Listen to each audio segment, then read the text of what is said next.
गुरुर्ब्रह्मा गुरुर्विष्णुः गुरुर्देवो महेश्वरः गुरुस्साक्षात् परं ब्रह्म तस्मै श्रीगुरवे नमः। श्रुतिस्मृतिपुराणानाम् आलयं करुणालयं नमामि भगवत्पादशङ्करं लोकशङ्करं शङ्करं शङ्कराचार्यं केशवं बादरायणं सूत्रभाष्यकृतौ वन्दे भगवन्तौ पुनः पुनः। नमामि गौडपादञ्च शङ्करं श्रीसुरेश्वरं स्वामिनं सच्चिदानन्दमिन्द्रं तं ज्ञानरूपिणे। ಓಂ ನಾರಾಯಣ ನಾರಾಯಣ ನಾರಾಯಣ.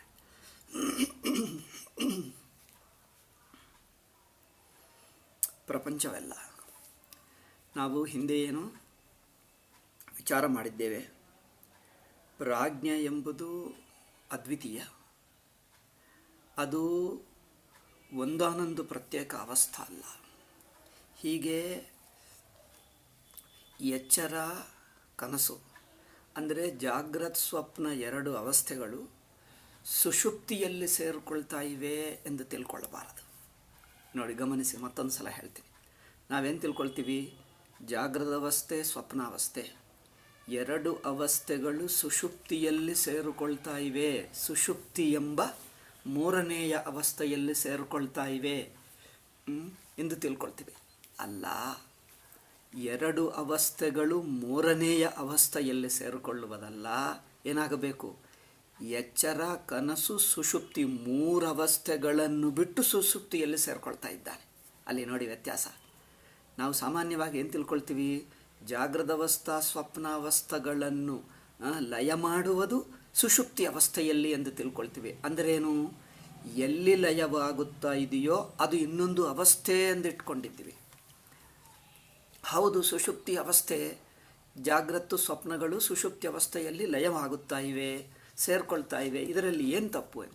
ಸುಷುಪ್ತಿ ಎಂಬುದು ನೋಡಿ, ಸುಷುಪ್ತಿ ಎಂಬುದು ಅವಸ್ಥಾ ಎಂಬುದು ಯಾರಿಗೆ ಅನುಭವ ಆಗಲಿಲ್ಲ. ಸುಷುಪ್ತಿ ಜಾಗ್ರತ್ತು ಸ್ವಪ್ನಗಳ ಸಮಾನ ಮಟ್ಟ ಅಲ್ಲ. ಸುಷುಪ್ತಿಯನ್ನು ಒಂದು ಅವಸ್ಥೆಯಾಗಿಟ್ಟುಕೊಳ್ಳುವುದು ಎಚ್ಚರ ದೃಷ್ಟಿಯಿಂದ. ಆವಾಗ ಏನನ್ನಿಸುತ್ತದೆ? ನಾನು ಎಚ್ಚರದಿಂದ ಕನಸದಿಂದ ಸುಷುಪ್ತಿಗೆ ಹೋಗ್ತಾ ಇದ್ದೇನೆ, ಬರ್ತಾ ಇದ್ದೇನೆ ಅಂದರೆ ಜಾಗ್ರತ್ ಸ್ವಪ್ನ ಸುಷುಪ್ತಿಗಳು ಮೂರು ಅವಸ್ಥೆಗಳು ಅವಸ್ಥೆಗಳ ಮಟ್ಟದಲ್ಲೇ ಇವೆ ಎಂದಂತೆ ಆಗುತ್ತದೆ. ಒಂದು ಅವಸ್ಥೆಯಿಂದ ಇನ್ನೊಂದು ಅವಸ್ಥೆಗೆ ಹೋಗುತ್ತಾ ಇದ್ದೇವೆ ಅಂದರೆ ನೀವು ಅವಸ್ಥೆಗಳ ಮಟ್ಟದಿಂದಲೇ ನೋಡ್ತಾ ಇದ್ದೀರಿ. ಒಂದು. ಎರಡನೆಯದು, ಸುಷುಪ್ತಿ ಅನುಭವದಲ್ಲಿ ಯಾರಿಗೂ ಅವಸ್ಥೆಯಾಗಿ ಅನುಭವ ಆಗಲಿಲ್ಲ. ಸುಷುಪ್ತಿಗೆ ಯಾರು ಹೋಗುವುದೂ ಇಲ್ಲ, ಯಾರು ಬರುವುದೂ ಇಲ್ಲ.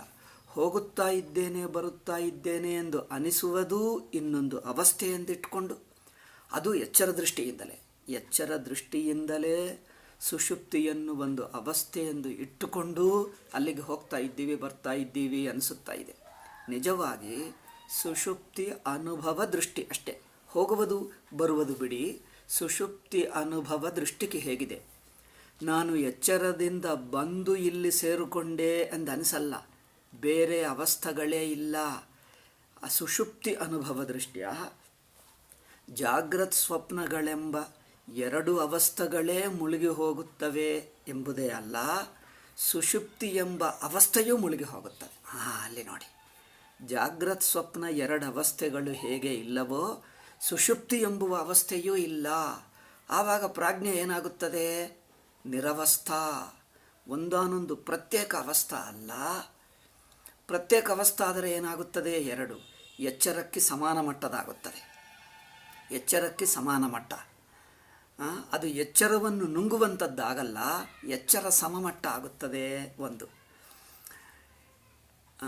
ಇನ್ನೊಂದು ಆವಾಗ ಸುಷುಪ್ತಿ ಒಂದು ಅವಸ್ಥೆ, ಹಾಗೆ ಅದು ಒಂದು ಅವಸ್ಥೆ ಆಗುತ್ತದೆ. ಇದು ನಮ್ಮ ಅನುಭವಕ್ಕೆ ವಿರುದ್ಧ. ಸುಷುಪ್ತಿ ನಿತ್ಯ ಸಿದ್ಧ, ಅದು ಎಂದಿಗೂ ಇರುವುದೇ ಹೊರತು ಸುಷುಪ್ತಿಯನ್ನು ನೀವು ಅವಸ್ಥೆ ಇಟ್ಕೊಂಡ್ರೆ ಏನಾಗುತ್ತದೆ? ಸುಷುಪ್ತಿ ಅವಸ್ಥೆ ಇರುವಾಗ ಎಚ್ಚರ ಇಲ್ಲ, ಎಚ್ಚರ ಇರುವಾಗ ಸುಷುಪ್ತಿ ಇಲ್ಲ, ಒಂದು ಇನ್ನೊಂದನ್ನು ಪಕ್ಕಕ್ಕಿಡದಂತೆ ಆಗುತ್ತದೆ. ನಾನು ಜಾಗ್ರದ ಅವಸ್ಥೆಯಲ್ಲಿರುವಾಗ ಸ್ವಪ್ನ ಇಲ್ಲ, ಸ್ವಪ್ನಾವಸ್ಥೆಯಲ್ಲಿರುವಾಗ ಮಿಕ್ಕ ಎರಡರಲ್ಲಿಲ್ಲ, ಸುಷುಪ್ತಿಯಲ್ಲಿರುವಾಗ ಮಿಕ್ಕ ಎರಡಿಲ್ಲ. ಅಂದರೆ ಸುಷುಪ್ತಿ ಎಂಬುದು ಜಾಗ್ರತ್ ಸ್ವಪ್ನಗಳ ಅಭಾವ ಮಾತ್ರ ಅನಿಸುತ್ತದೆ ಅಲ್ಲ. ಹಾಗಾದರೆ ಏನು? ಸುಷುಪ್ತಿ ಎಂಬುದು ಜಾಗ್ರತ್ ಸ್ವಪ್ನಗಳ ಅಭಾವವಾದರೆ, ಸುಷುಪ್ತಿಯಿಂದ ಮತ್ತೆ ಜಾಗ್ರತ್ ಸ್ವಪ್ನಕ್ಕೆ ಬಂದರೆ ಏನಾಗುತ್ತದೆ? ಸುಷುಪ್ತಿಯನ್ನು ರಿಪ್ಲೇಸ್ ಮಾಡಿ ಜಾಗ್ರತ್ತು ಬಂದಿದೆ ಅನಿಸುತ್ತದೆ ಅಲ್ಲವೇ?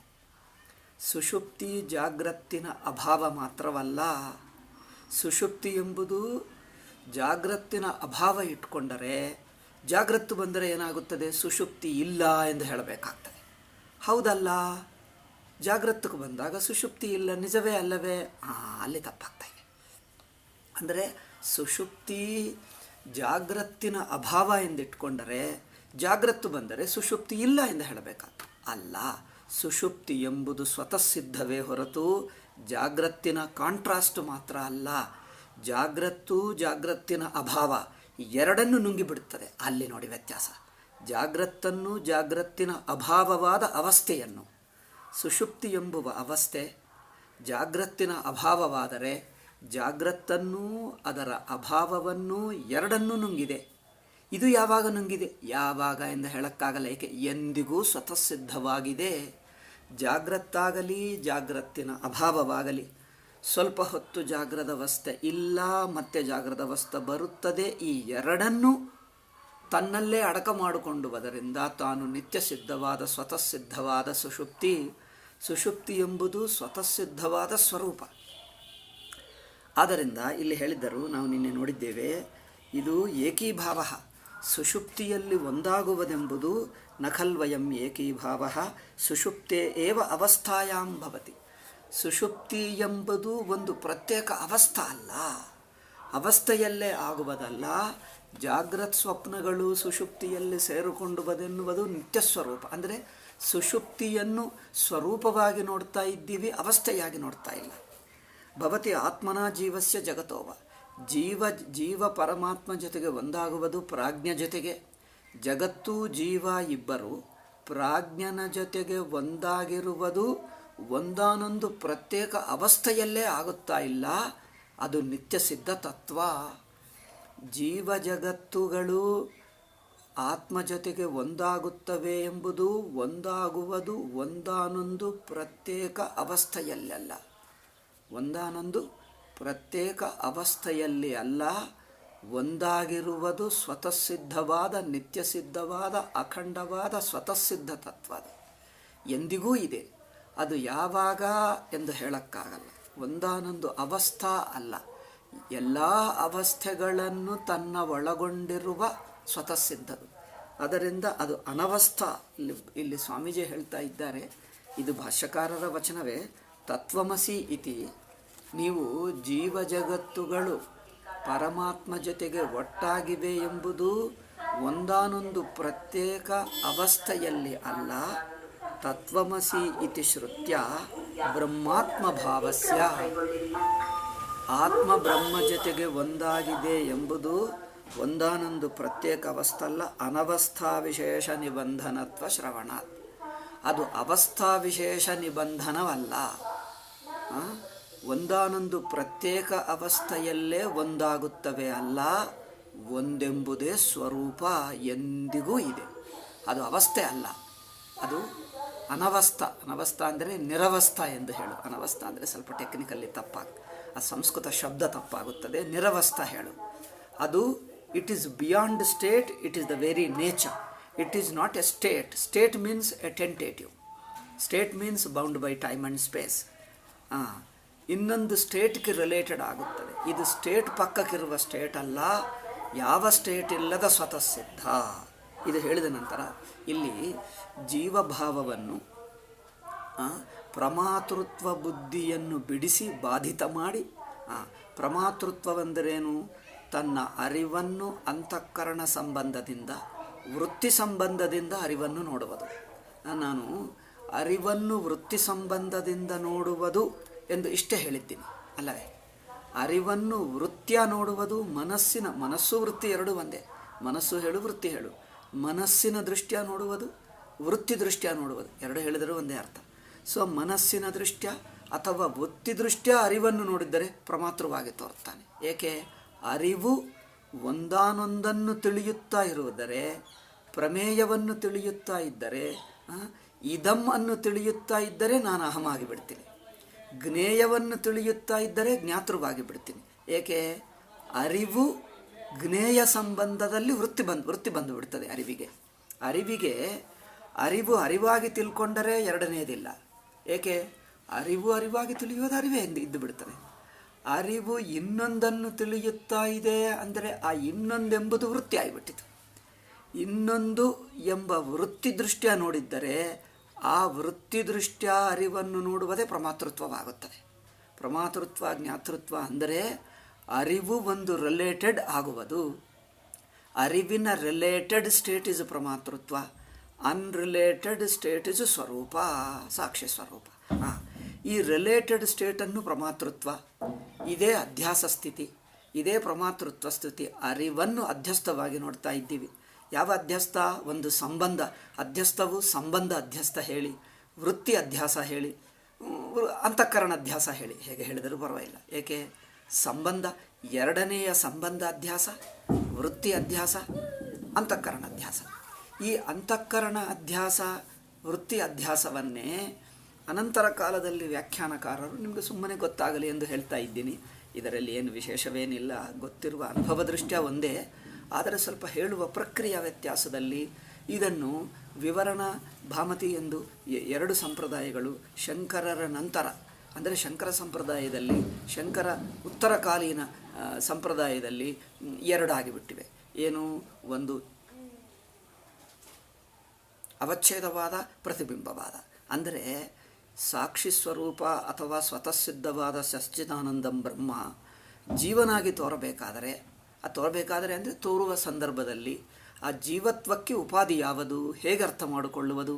ಚೈತನ್ಯ ರೂಪ ಆತ್ಮ ಪ್ರಮಾತೃವಾಗಿ ತೋರ್ತಾನೆ. ಇದು ಅಧ್ಯಾಸ ಎಂದು ನಾವಿಷ್ಟೇ ಹೇಳಿಬಿಟ್ಟಿದ್ದೀವಿ. ಇದು ಅನುಭವದಲ್ಲಿ ಪ್ರಮಾತೃತ್ವ ಎಲ್ಲರಿಗೂ ಇದೆ ಅಲ್ಲವೇ?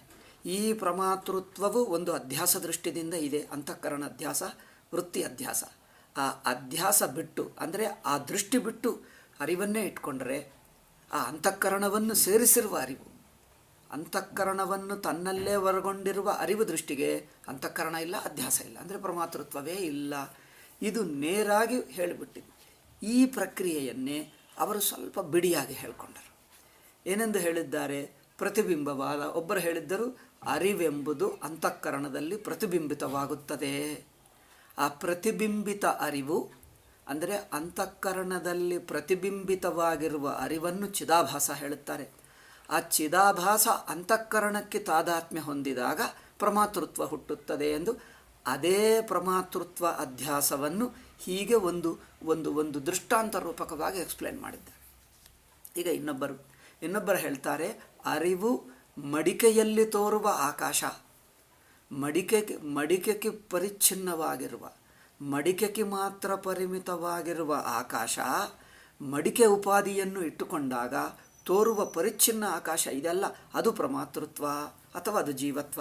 ಪ್ರಮಾತೃತ್ವ, ಕರ್ತೃತ್ವ, ಭೋಕ್ತೃತ್ವ ಮೂರರಲ್ಲಿ ಯಾವುದೋ ಒಂದು ಹೇಳಿದರೂ ಮಿಕ್ಕ ಎರಡು ಇಟ್ಕೊಳ್ಳಬೇಕು. ಪ್ರಮಾತೃತ್ವ ಅಂದರೆ ಕರ್ತೃಭೋಕ್ತೃ ಬಂದೇ ಬಿತ್ತಿದೆ, ಭೋಕ್ತೃ ಅಂದರೆ ಕರ್ತೃ ಪ್ರಮಾತೃ ಬಂದಿದೆ, ಕರ್ತೃ ಅಂದರೆ ಪ್ರಮಾತೃ ಭೋಕ್ತೃ. ಈ ಮೂರು ಒಂದೇ.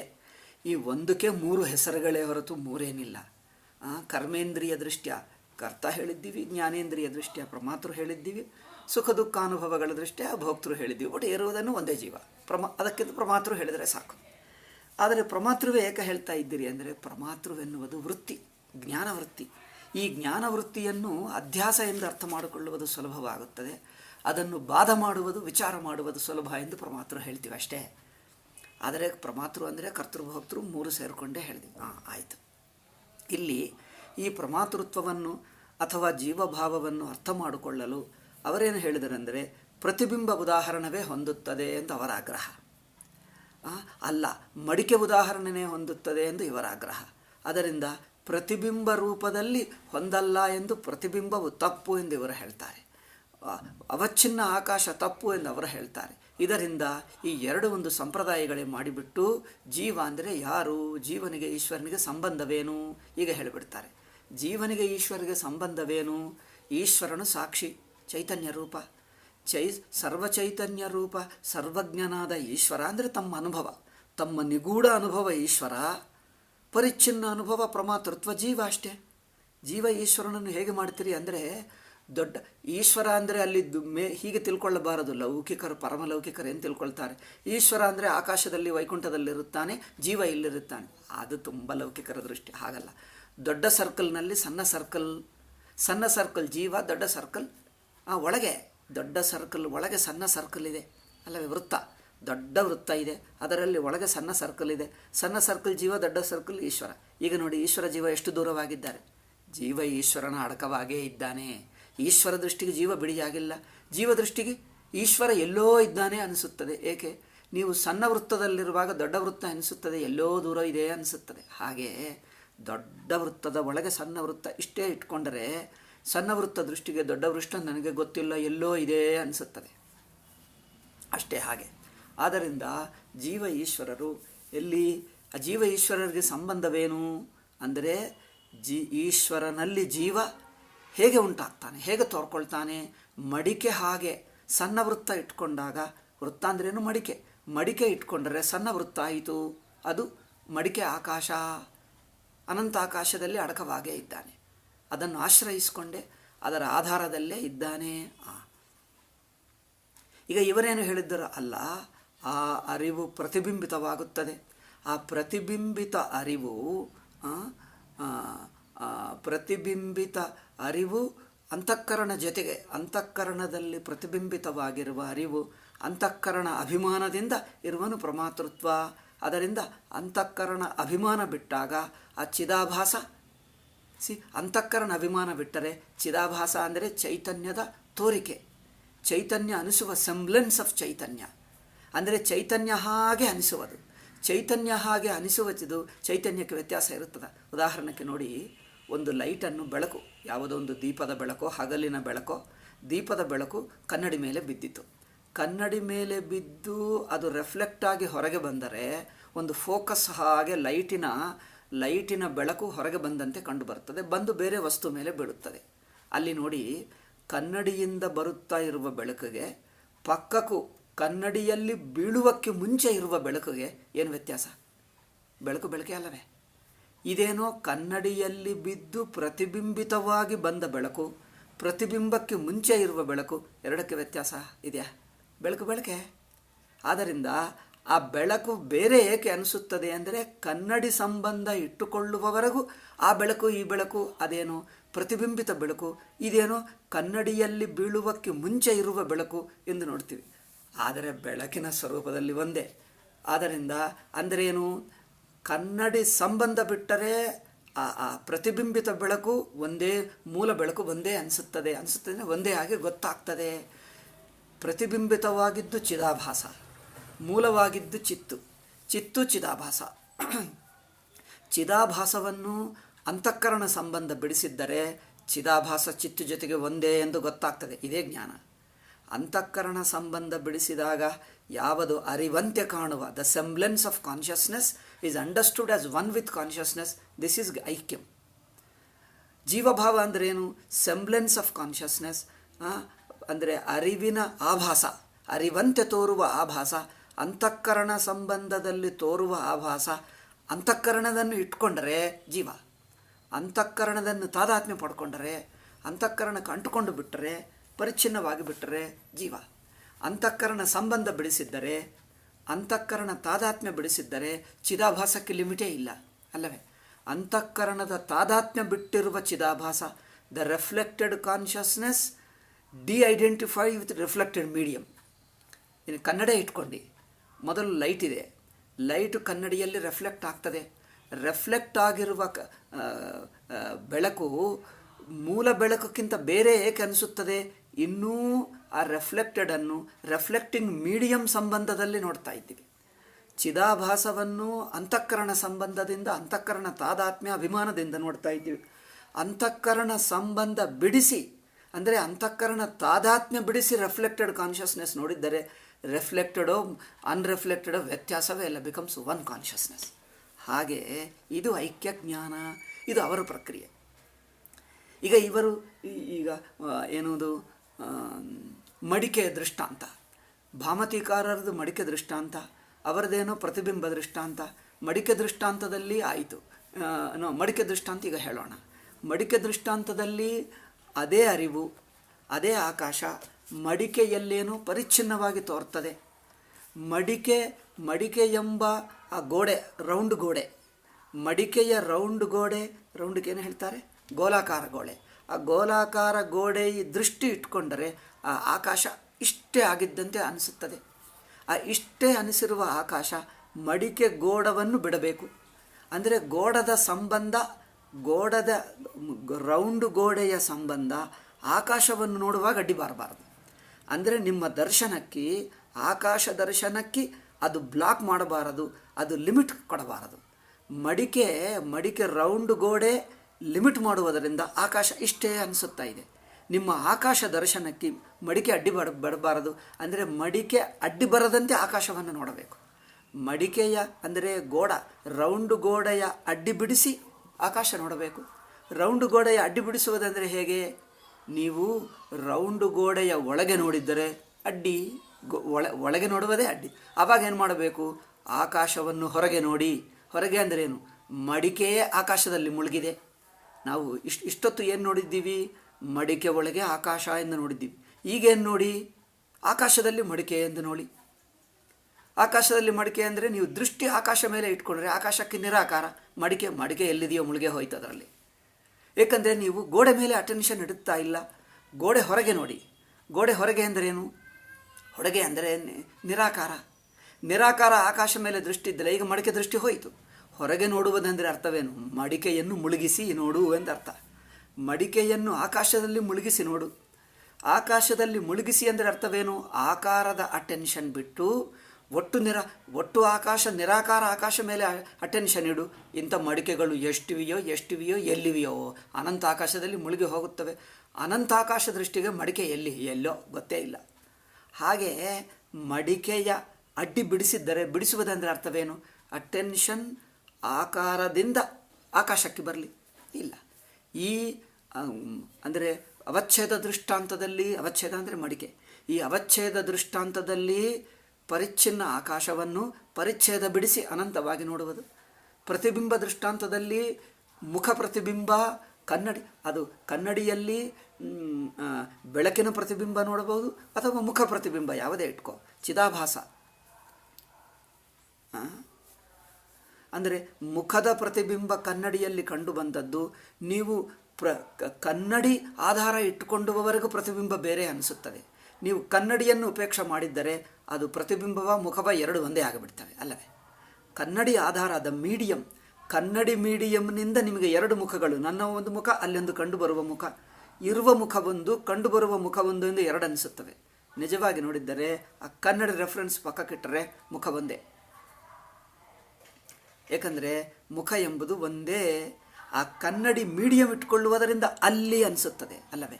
ಇಲ್ಲಿ ನಾನಿದ್ದೇನೆ, ಅಲ್ಲಿ ಕಂಡು ಬರುತ್ತಾ ಇದೆ ಎಂದು, ಅಂದರೆ ಎರಡನೇ ಇದು ಎಂದು ಕಂಡು ಬರುತ್ತದೆ.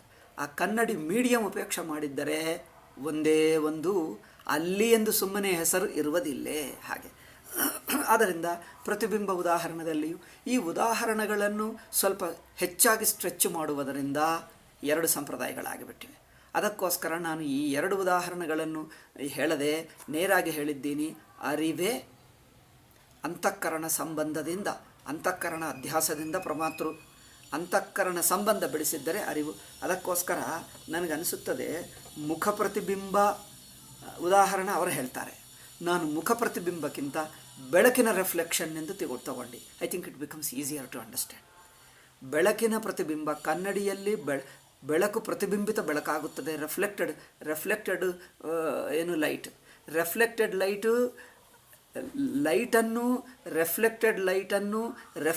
ಲೈಟ್ ಡಿಫ್ರೆಂಟ್ ಫ್ರಮ್ ಲೈಟ್ ಎಂದು ಈ ವಿಂಗಡ ಏಕೆ ಆಗ್ತಾ ಇದೆ? ನೀವು ಲೈಟನ್ನು ಮಾತ್ರ ನೋಡಿ ಆ ಮೀಡಿಯಂ, ಕನ್ನಡಿ ಮೀಡಿಯಂ ಪಕ್ಕಕ್ಕಿಟ್ಟು ಕನ್ನಡಿ ಮೀಡಿಯಂ ಕಡೆ ನೋಡದೆ ಸುಮ್ಮನೆ ರೆಫ್ಲೆಕ್ಟೆಡ್ ನೈಟ್ ನೋಡಿ, ರೆಫ್ಲೆಕ್ಟೆಡ್ ನೈಟು ಈ ಲೈಟ್ಗೆ ವ್ಯತ್ಯಾಸವೇ ಗೊತ್ತಾಗಲ್ಲ, ಎರಡೂ ಒಂದೇ. ಅದು ಬೇರೆ ಅನ್ನಿಸುವುದು ರೆಫ್ಲೆಕ್ಟಿಂಗ್ ಮೀಡಿಯಂ ಇಟ್ಕೊಂಡಾಗ. ಆದ್ದರಿಂದ ರೆಫ್ಲೆಕ್ಟೆಡ್ ಮೀಡಿಯಂ ಮೂಲಕ ಆ ಲೈಟ್ ರೆಫ್ಲೆಕ್ಟ್ ಆಗುವುದರಿಂದ ಆ ಮೂಲ ಲೈಟ್ಗಿಂತ ಇದು ಬೇರೆ ಅನಿಸುತ್ತಾ ಇದೆ, ಬೇರೆ ಅನಿಸುತ್ತದೆ, ಲಿಮಿಟೆಡ್ ಅನಿಸುತ್ತದೆ. ಏಕೆ? ಅದರ ಮೀಡಿಯಂ ಗುಣಗಳು ಅದರಲ್ಲಿ ಸೇರಿಕೊಂಡು ಬಿಡ್ತವೆ. ಅಂದರೆ ಕನ್ನಡಿಯ ಗುಣಗಳು ರೆಫ್ಲೆಕ್ಟೆಡ್ ಮೀಡಿಯಮ್ನಲ್ಲಿ ಕಂಡುಬರುವುದರಿಂದ ರೆಫ್ಲೆಕ್ಟೆಡ್ ಬೆಳಕು ಕನ್ನಡಕ ಎಂಬ ಮೀಡಿಯಂ, ಮಿರರ್ ಎಂಬ ಮೀಡಿಯಂ ಗುಣಗಳು ರೆಫ್ಲೆಕ್ಟೆಡ್ ಲೈಟ್ನಲ್ಲಿ ಅಂದರೆ ಪ್ರತಿಬಿಂಬಿತ ಬೆಳಕಿನಲ್ಲಿ ಸೇರಿಕೊಂಡುವುದರಿಂದ ಪ್ರತಿಬಿಂಬಿತ ಬೆಳಕು ಮೂಲ ಬೆಳಕಕ್ಕಿಂತ ಸ್ವಲ್ಪ ಭಿನ್ನ ಅನಿಸುತ್ತಾ ಇದೆ. ಭಿನ್ನ ಯಾವ ಅಂಶದಲ್ಲಿ? ಎಷ್ಟರ ಮಟ್ಟಿಗೆ ಮೀಡಿಯಮ್ಮಿನ ಅಂದರೆ ಕನ್ನಡಿ ಮೀಡಿಯಮ್ನ ಉಪಾಧಿಗೆ ಮೀಡಿಯಂ ಹೇಳ್ತಾರೆ ಇಂಗ್ಲೀಷ್ನಲ್ಲಿ, ಕನ್ನಡಿಯು ಹೇಳಿದೆ. ಕನ್ನಡಿಯ ಗುಣಗಳನ್ನು ಎಷ್ಟರ ಮಟ್ಟಿಗೆ ಅಂದರೆ ಎಷ್ಟು ಗುಣಗಳನ್ನು ಎಷ್ಟರ ಮಟ್ಟಿಗೆ ಬೆಳಕಿನಲ್ಲಿ ಸೇರಿಕೊಂಡಿತೋ ಅಷ್ಟರ ಮಟ್ಟಿಗೆ ಆ ಬೆಳಕು ಮೂಲ ಬೆಳಕಕ್ಕಿಂತ ಬೇರೆ ಅನಿಸುತ್ತದೆ ಅಲ್ಲವೇ? ಹಾಗೆ ನಮ್ಮ ಅರಿವು ಅಷ್ಟೇ, ಎಷ್ಟರ ಮಟ್ಟಿಗೆ ಅರಿವಿಗೆ ಅಂತಃಕರಣ ಸಂಬಂಧ, ಅನಾತ್ಮ ಸಂಬಂಧ, ದೇಹ ಸಂಬಂಧ, ಇಂದ್ರಿಯ ಅಂದರೆ ದೇಹದ ಗುಣಗಳು, ಇಂದ್ರಿಯದ ಗುಣಗಳು, ಮನಸ್ಸಿನ ಗುಣಗಳು, ಪ್ರಮೇಯ ಸಂಬಂಧಗಳು, ದೇಶ ಸಂಬಂಧ, ಕಾಲ ಸಂಬಂಧ ಮುಂತಾದ ಅನಾತ್ಮ ಗುಣಗಳನ್ನು ಎಷ್ಟರ ಮಟ್ಟಿಗೆ ಅರಿವಿಗೆ ಅಂಟಿಸಿಬಿಡ್ತಿ ನೋಡ್ತೀವೋ, ಆ ಅರಿವನ್ನು ಕ್ವಾಲಿಫೈಡ್ ಆಗಿ ನೋಡ್ತೀವೋ, ಅನಾತ್ಮ ಸಂಬಂಧದಿಂದ, ಅನಾತ್ಮ ತಾದಾತ್ಮ್ಯದಿಂದ ಅನಾತ್ಮ ಗುಣಗಳನ್ನು ಸೇರಿಸಿ ನೋಡ್ತೀವೋ ಅಷ್ಟಷ್ಟು ಅರಿವು ಪ್ರಮಾತೃ ಆಗಿಬಿಡ್ತದೆ, ಜೀವ ಆಗಿಬಿಡ್ತದೆ. ಆ ಅರಿವನ್ನು ಎಷ್ಟೆಷ್ಟು ಅನಾತ್ಮ ಸಂಬಂಧ, ಅಂತಃಕರಣ ಸಂಬಂಧ ಬಿಡಿಸಿ ಅರಿವನ್ನು ಅರಿವಾಗಿ ನೋಡ್ತಾ ಇರ್ತೀವೋ, ಅನಾತ್ಮ ಸಂಬಂಧ ಎಷ್ಟೆಷ್ಟು ಬಿಡಿಸಿದ್ದರೆ ಅಷ್ಟಷ್ಟು ಅದು ಹತ್ತಿರವಾಗುತ್ತದೆ. ಸರ್ವ ಅನಾತ್ಮ ಸಂಬಂಧ ಬಿಡಿಸಿಬಿಟ್ಟರೆ ಪೂರ್ತಿ ಅವಸ್ಥಾ ಅಂತಃಕರಣ, ಒಟ್ಟು ಅಂತಃಕರಣ ಅಂದರೆ ಒಟ್ಟು ಅವಸ್ಥಾ ಸಂಬಂಧವೇ ಬಿಡಿಸಿದ್ದರೆ ಅರಿವು ಒಂದೇ ಅದ್ವಿತೀಯ ಅರಿವು. ಈ ಅದ್ವಿತೀಯ ಅರಿವನ್ನೇ ನಾವು ಪ್ರಜ್ಞಾನ ಘನಃ, ಇದೇ ಅದ್ವೈತಂ ಬ್ರಹ್ಮ, ಅದ್ವಿತೀಯಂ ಬ್ರಹ್ಮ ಎಂದು ಹೇಳಿದ್ದೇವೆ. ಅಷ್ಟೇ ಇಲ್ಲಿ ನೋಡತಕ್ಕದ್ದು. ನಾವು ಅರಿವನ್ನು ಯಾವುದೋ ಒಂದು ಕ್ವಾಲಿಫೈಡ್ ಅರಿವಾಗಿ ನೋಡ್ತಾ ಇದ್ದೀವಿ. ಅಂದರೆ ಏನು? ಪುಸ್ತಕದ ಅರಿವು, ಗೋಡದ ಅರಿವು, ಇನ್ನೇನು ಪ್ರಪಂಚದ ಅರಿವು, ಅಥವಾ ನಾನು ಎಂಬ ಅರಿವು, ನಾನು ತಿಳ್ಕೊಳ್ಳುತ್ತಿದ್ದೇನೆ ಎಂಬ ತಿಳಿಯುವವನ ಅರಿವು, ಕರ್ಮ ಮಾಡುವ ಕರ್ತೃವಿನ ಅರಿವು. ಅಂದರೆ ಅರಿವನ್ನು ಕರ್ತೃ ರೂಪದಲ್ಲಿ, ಅರಿವನ್ನು ಭೋಕ್ತೃ ರೂಪದಲ್ಲಿ, ಅರಿವನ್ನು ಪ್ರಮಾತೃ ರೂಪದಲ್ಲಿ, ಅಂದರೆ ಅರಿವಂದರೆ ಸಾಕ್ಷಿ, ಸಚ್ಚಿದಾನಂದ ಅರಿವನ್ನು, ಸಚ್ಚಿತ್ ಸ್ವರೂಪ ಆತ್ಮ ಅರಿವನ್ನು ಪ್ರಮಾತೃ ರೂಪವಾಗಿ, ಭೋಕ್ತೃ ರೂಪವಾಗಿ, ಕರ್ತೃ ರೂಪವಾಗಿ ಅಥವಾ ಕರ್ಮ ರೂಪವಾಗಿ, ಪ್ರಪಂಚ ರೂಪವಾಗಿ ಅರಿವನ್ನು ಒಂದಾನೊಂದು ಆಕಾರ, ಒಂದಾನೊಂದು ವಿಶಿಷ್ಟ ಆಕಾರವೇ ಪದಾರ್ಥ. ಇನ್ನೇನು? ಅರಿವು ಒಂದು ವಿಶಿಷ್ಟ ಆಕಾರ ತೋರಿದರೆ ಪದಾರ್ಥ, ವಿಶಿಷ್ಟ ಬಿಡಿಸಿದ್ದರೆ ಯಾವ ವಿಶೇಷವಿಲ್ಲದ ಶುದ್ಧ ಚೈತನ್ಯವು ಬ್ರಹ್ಮ ಅಷ್ಟೇ. ಶುದ್ಧ ಚೈತನ್ಯವೇ ಸಾಕ್ಷಿ. ಒಂದಾನೊಂದು ವಿಶಿಷ್ಟ ರೂಪ ಯಾವುದು? ಮೊದಲು ಅದೇ ಅರಿವು ಎಚ್ಚರ ಆಕಾರ. ಅರಿವು ವಿಶಿಷ್ಟವಾಗುತ್ತದೆ. ವಿಶಿಷ್ಟ ಅಂದರೆ ಒಂದು ಸ್ಪೆಸಿಫಿಕ್, ಒಂದು ಪ್ರತ್ಯೇಕ ರೂಪವನ್ನು ತಾಳುತ್ತದೆ. ಪ್ರತ್ಯೇಕ ರೂಪವಾಗಿ ತೋರಿದರೆ ಪ್ರಪಂಚ. ಅದು ಹೇಗೆ?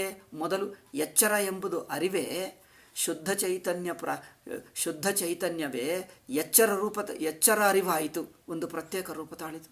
ಕನಸಿನ ಅರಿವಾಯಿತು, ಒಂದು ಪ್ರತ್ಯೇಕ ರೂಪ ತಾಳಿತು. ಸುಷುಪ್ತಿ ಅರಿವಾಯಿತು. ಸುಷುಪ್ತಿ ಅಂದರೆ ಅವಸ್ಥೆ ಇಟ್ಕೊಂಡ್ರೆ ಮಾತ್ರ, ತುರಿ ಅಲ್ಲ, ಅವಸ್ಥೆ ಮಾತ್ರ ಇಟ್ಕೊಂಡ್ರೆ ಅದೊಂದು ಪ್ರತ್ಯೇಕ ಅರಿವಾಯಿತು. ಹೀಗೆ ಮೂರು ಪ್ರತ್ಯೇಕ ರೂಪಗಳಾಗಿ ತೋರಿತು. ಒಂದೇ ಅರಿವು ಮೊದಲು ಎಚ್ಚರ ಅರಿವು, ಕನಸಿನ ಅರಿವು ಮತ್ತು ಸುಷುಪ್ತಿಯ ಅರಿವು. ಹೀಗೆ ಮೂರು ವಿಶೇಷ ರೂಪಗಳನ್ನು ತಾಳುವಕ್ಕೆ ಮುಂಚೆ ಒಂದೇ ಅರಿವಿತ್ತು, ನಿರ್ವಿಶೇಷ ಅರಿವು. ವಿಶೇಷ ಅರಿವು, ನಿರ್ವಿಶೇಷ ಅರಿವು. ನಿರ್ವಿಶೇಷ ಅರಿವು ಎಚ್ಚರದ ಅರಿವು, ಕನಸಿನ ಅರಿವು, ಸುಷುಪ್ತಿ ಅರಿವು ಎಂದು ಮೂರು ರೂಪವಾಗಿ ವಿಶಿಷ್ಟವಾಯಿತು, ವಿಶೇಷ ರೂಪವಾಯಿತು. ಮೂರು ವಿಶೇಷಗಳನ್ನು ಹೊಂದಿರುವಾಗ ಮೂರಾಗಿ ವಿಂಗಡವಾಯಿತು. ಈಗ ಮತ್ತೆ ಎಚ್ಚರ ಒಳಗೆ ನೋಡಿದ್ದರೆ ಎಚ್ಚರ ಒಳಗೆ ಮತ್ತೆ ವಿಂಗಡ. ಅದೇ ಅರಿವನ್ನು ಇನ್ನೂ ವಿಂಗಡ ಮಾಡಿದ್ದರೆ ನಾನು ಪ್ರಮಾತೃವು ಒಂದರಿವು, ಪ್ರಮಾತೃ ರೂಪವಾಗಿ ತೋರುತ್ತೇನೆ, ಪ್ರಮೇಯ ರೂಪವಾಗಿ ತೋರುತ್ತೇನೆ. ಅದೇ ಅರಿವು ನೋಡುವವನ ಅರಿವು, ನೋಡಲ್ಪಡುವ ಅರಿವು.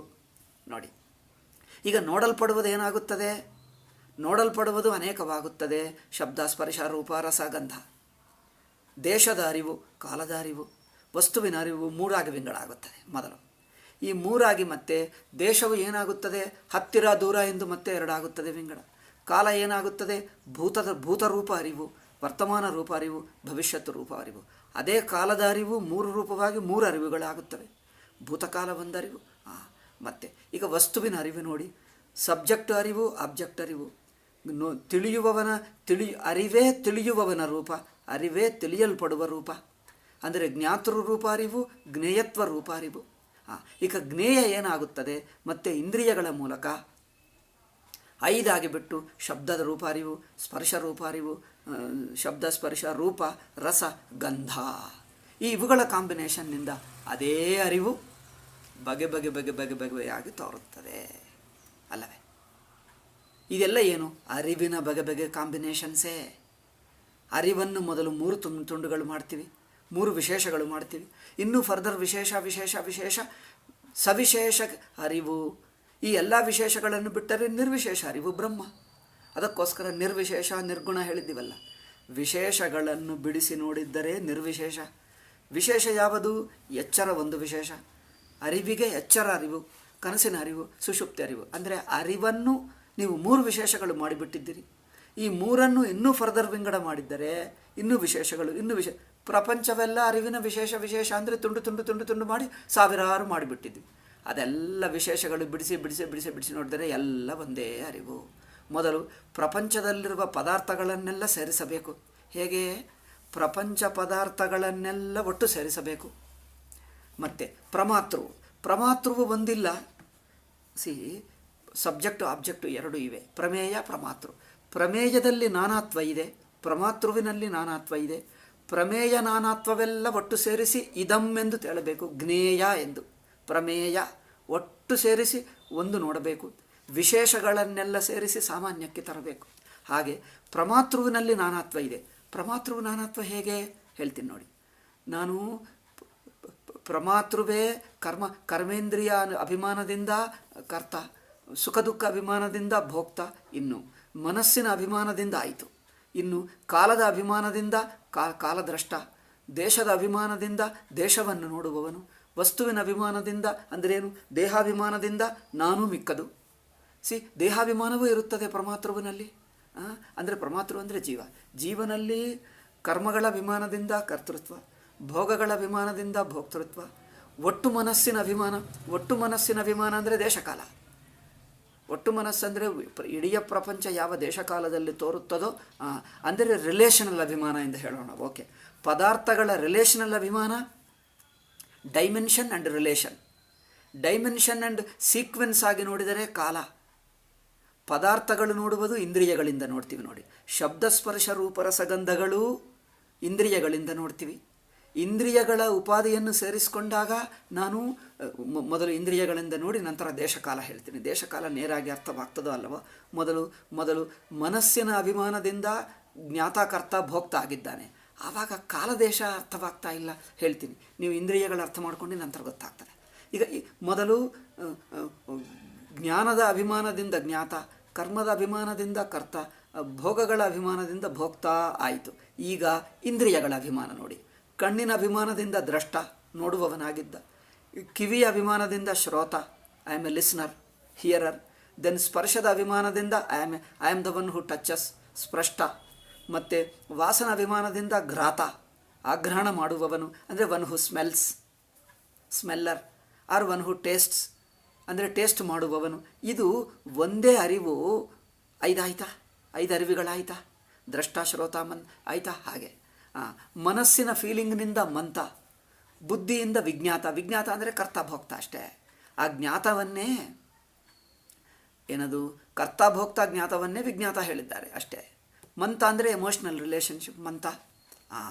ಇಲ್ಲಿ ಈಗ ನೋಡಿ, ನಾವು ಇಂದ್ರಿಯಗಳಿಂದ ಶಬ್ದಸ್ಪರ್ಶ ರೂಪ ರಸಗಳನ್ನು ನೋಡಿದ್ದೀರಿ.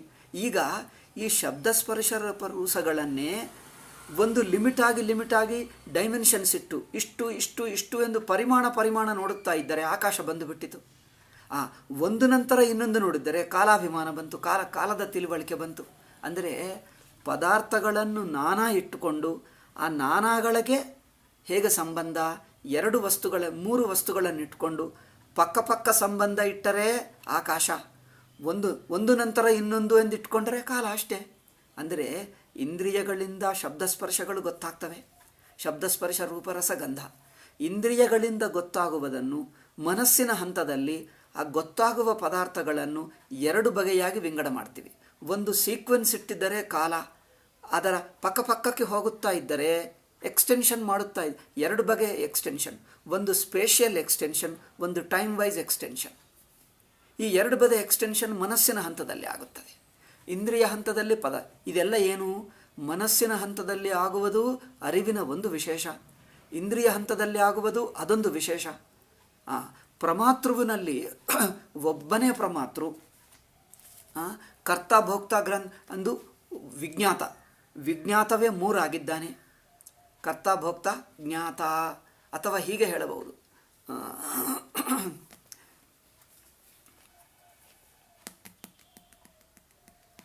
ಜ್ಞಾನೇಂದ್ರಿಯಗಳ ಸಂಬಂಧದಿಂದ ಜ್ಞಾತ, ಕರ್ಮೇಂದ್ರಿಯ ಸಂಬಳಗಳಿಂದ ಕರ್ತ.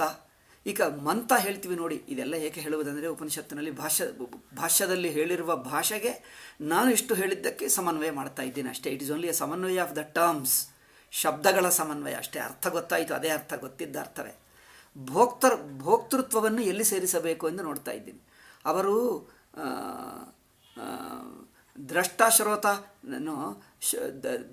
ದ್ರಷ್ಟಾಶ್ರೋತ ಮಂತ ವಿಜ್ಞಾತ ಎಂದು ಭಾಷ್ಯಕಾರರು ಹೇಳ್ತಾರೆ. ದ್ರಷ್ಟಾಶ್ರೋತ ಇಬ್ಬರನ್ನು ಸೇರಿಸಿ ಇಂದ್ರಿಯ ಹಂತಕ್ಕೆ ಹೇಳಿದ್ದೀವಿ.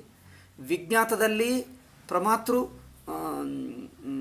ಕರ್ತೃ ಸೇರಿಸಿದ್ದೇವೆ. ವಿಜ್ಞಾತದಲ್ಲಿ ವಿಜ್ಞಾತ ಎಂದು ಹೇಳಿದಾಗ ಅದರಲ್ಲಿ ಕರ್ತೃ ಪ್ರಮಾತೃ ಸೇರಿಸಿದ್ದೇವೆ. ಭೋಕ್ತೃವನ್ನು ಎಲ್ಲಿ ಸೇರಿಸಬೇಕು? ಮಂತೃ ಎಂದು ನಾನು ಸೇರಿಸ್ತಾ ಇದ್ದೆ. ಎಲ್ಲಿ ಸೇರಿಸಿದ್ರೇನು ವ್ಯತ್ಯಾಸವಿಲ್ಲ, ಎಲ್ಲ ಒಂದೇ, ಎಲ್ಲ ಅಂತಃಕರಣವೇ. ಬಟ್ ಸುಮ್ಮನೆ ನನಗೆ ನನ್ನ ಅನಿಸಿಕೆಗೆ ಅನುಗುಣವಾಗಿ ಭೋಕ್ತೃವು ಮಂತದಲ್ಲಿದ್ದಾನೆ.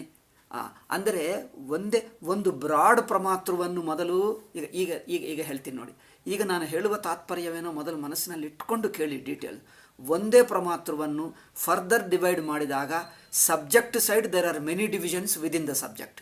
ಮೈ ಬೇಸಿಕ್ ಪರ್ಪಸ್, ನಾನು ಹೇಳುವ ಉದ್ದೇಶವೇನೆಂದರೆ ಸಬ್ಜೆಕ್ಟ್ನಲ್ಲಿ ಡಿವಿಷನ್ಸ್ ಇವೆ. ಅಂದರೆ ಸಬ್ಜೆಕ್ಟ್ನಲ್ಲಿ ನಾನಾ ವಿಂಗಡಗಳಿವೆ, ಆಬ್ಜೆಕ್ಟ್ನಲ್ಲಿ ವಿಂಗಡಗಳಿವೆ. ಇದು ನಾನು ಹೇಳಬೇಕು. ಸಬ್ಜೆಕ್ಟಿನಲ್ಲಿ ವಿಂಗಡಗಳು ಯಾವುದು? ಜ್ಞಾತ, ಕರ್ತ, ಭೋಕ್ತ, ಇದು ಒಂದು ಬಗೆ ವಿಂಗಡ.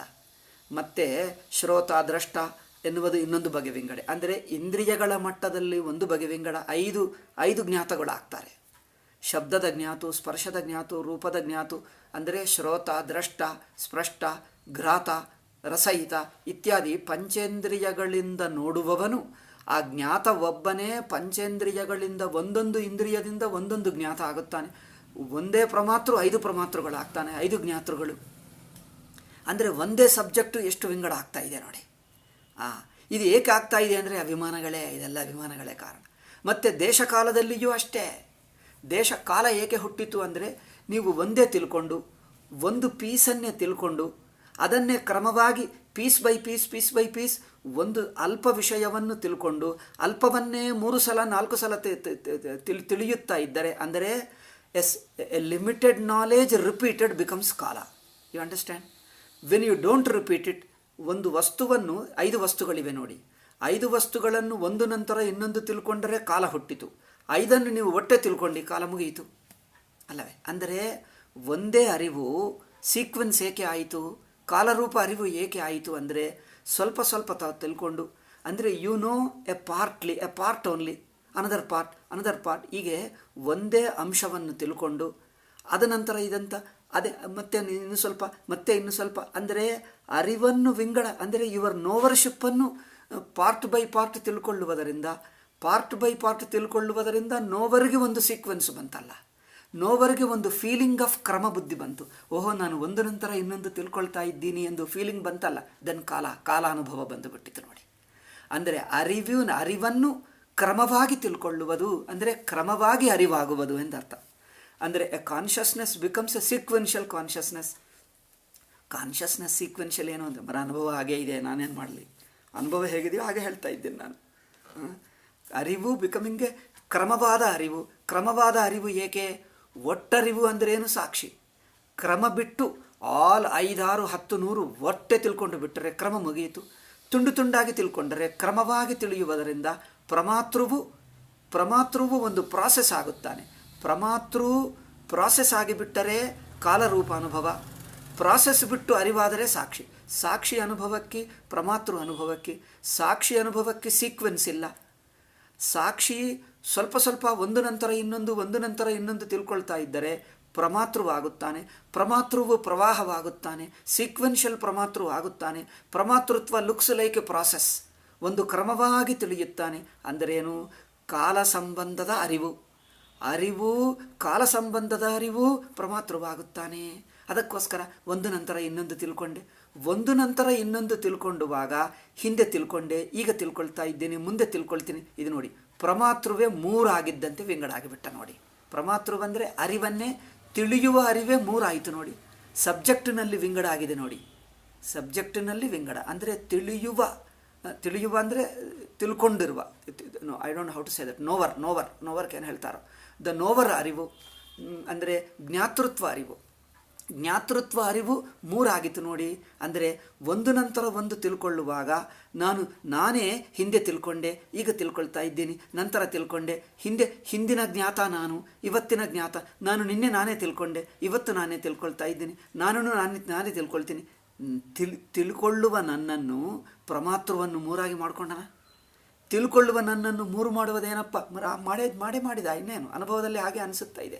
ನಿನ್ನೆ ನಾನೇ ಇದ್ದೆ, ಇವತ್ತು ನಾನೇ ಇದ್ದೀನಿ, ಅಂದರೆ ನಿಜವಾಗಿ ನಿನ್ನೆ ಇವತ್ತು ನಾಳೆ ಮೂರು ಸೇರಿರುವುದು ತಿಳ್ಕೊಂಡುವುದು ಒಂದೇ ಸಾಕ್ಷಿ. ಆದರೆ ಒಂದೇ ಸಾಕ್ಷಿಯನ್ನು ಮೂರಾಗಿ ಮಾಡಿಬಿಟ್ಟ. ನಿನ್ನೆ ನಾನಿದ್ದೆ, ಇವತ್ತಿನ ನಾನು, ನಾಳೆಯ ನಾನು, ನನ್ನನ್ನು ಮೂರು ಮಾಡಿದ್ದೀಯಾ? ಈಗ ಪ್ರಮಾತೃತ್ವವನ್ನು ಮೂರು ಮಾಡಿದ್ದೀವಿ ನೋಡಿ. ಮೂರು ಮಾಡಿ ಪ್ರಮಾತೃ ಹೀಗೆ ಮುಂದಕ್ಕೆ ಸಾರುತ್ತಾ ಇದ್ದಾನೆ ಅನಿಸುತ್ತದೆ.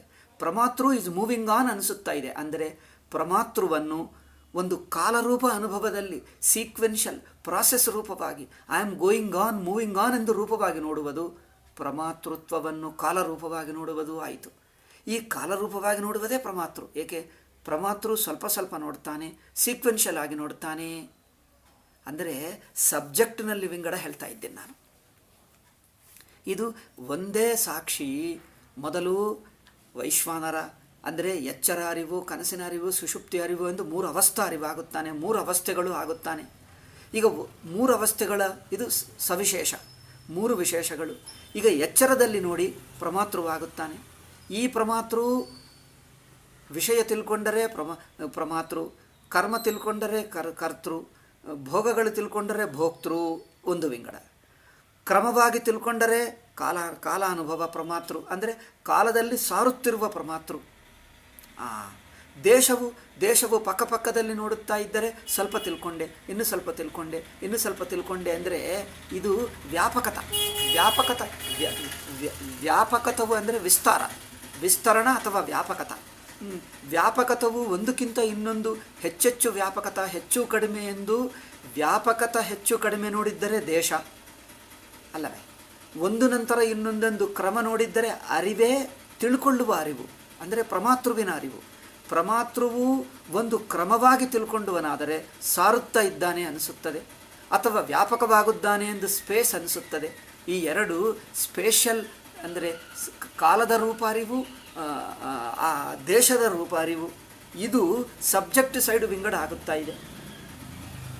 ಎಕ್ಸ್ಪ್ಯಾನ್ಸಿವ್ ಅರಿವು ಅನಿಸುತ್ತಾ ಇದೆ, ಅರಿವು ವಿಸ್ತಾರವಾಗುತ್ತಾ ಇದೆ, ಅರಿವು ಸಾರುತ್ತಾ ಇದೆ ಅನಿಸುತ್ತಾ ಇದೆ ಅಲ್ಲವೇ?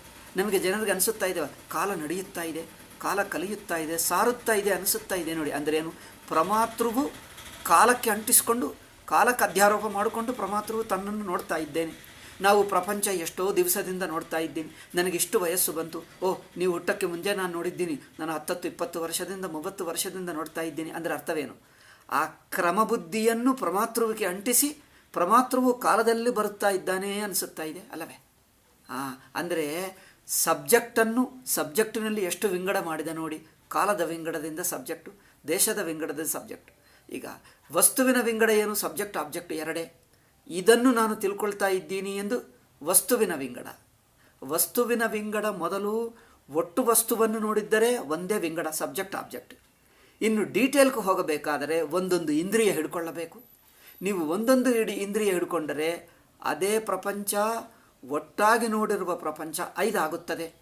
ಪ್ರಪಂಚ ಸೈಡು ಒಂದೇ ಇದಂ ವಸ್ತುವು 5 ವಸ್ತುಗಳಾಗುತ್ತದೆ. ಜ್ಞೇಯ ಸೈಡ್ ನೋಡಿದ್ದರೆ ಒಂದೇ ಇದಂ ವಸ್ತುವು ಶಬ್ದ, ಸ್ಪರ್ಶ, ರೂಪ, ರಸ, ಗಂಧ ಎಂದು 5 ವಸ್ತುಗಳಾಗಿ ತೋರುತ್ತದೆ. ಈಗ ನೋಡುವ ಜ್ಞಾತೃ ಇದಂ ಎಂದು ಇದನ್ನು ತಿಳಿಯುತ್ತೇನೆ ಎಂದು ತಿಳ್ಕೊಂಡಿರುವ ಜ್ಞಾತೃ ಇದನ್ನು ತಿಳಿಯುತ್ತೇನೆ ಎಂದು ತಿಳ್ಕೊಂಡಿರುವ ಜ್ಞಾತೃ ತಾನು ರೂಪವನ್ನು ತಿಳಿಯುವವನು, ಶಬ್ದವನ್ನು ತಿಳಿಯುವವನು, ಸ್ಪರ್ಶವನ್ನು ತಿಳಿಯುವವನು. ಅಂದರೆ ಅದೇ ತಿಳಿಯುವವನು, ಅದೇ ಜ್ಞಾತೃವು 5 ಜ್ಞಾತೃಗಳಾಗಿದ್ದ. 5 ಜ್ಞಾತೃಗಳೆಂದರೆ ಶಬ್ದ ತಿಳಿಯುವವನು ಶ್ರೋತ, ರೂಪ ತಿಳಿಯುವವನು ದ್ರಷ್ಟ, ಸ್ಪರ್ಶ ತಿಳಿಯುವವನು ಸ್ಪಷ್ಟ, ವಾಸನ ತಿಳಿಯುವವನು ಘ್ರಾತ, ರುಚಿ ತಿಳಿಯುವವನು ರಸಯಿತ. ಅಂದರೆ ಒಂದೇ ಜ್ಞಾತೃ 5 ಜ್ಞಾತೃಗಳಾಗಿದ್ದ. ಅಂದರೆ ಸಬ್ಜೆಕ್ಟಿನಲ್ಲಿ ವಿಂಗಡ ಹೇಗೆ ಆಗ್ತಾ ಇದೆ ನೋಡಿ, ಇದೆಲ್ಲ ಉಪಾಧಿ ತಾದಾತ್ಮ್ಯ.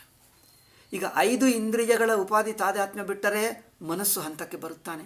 ಇಲ್ಲಿ ಸಬ್ಜೆಕ್ಟಿನಲ್ಲಿ ಪ್ರಮಾತೃವಿನಲ್ಲಿ ವಿಂಗಡ ಬಿಡಿಸ್ತಾ ಇದ್ದೀವಿ, ಪ್ರಮಾತೃವಿನಲ್ಲಿ ವಿಂಗಡ ಬಿಡಿಸಿ ಒಟ್ಟು ಮಾಡ್ತಾ ಇದ್ದೀವಿ.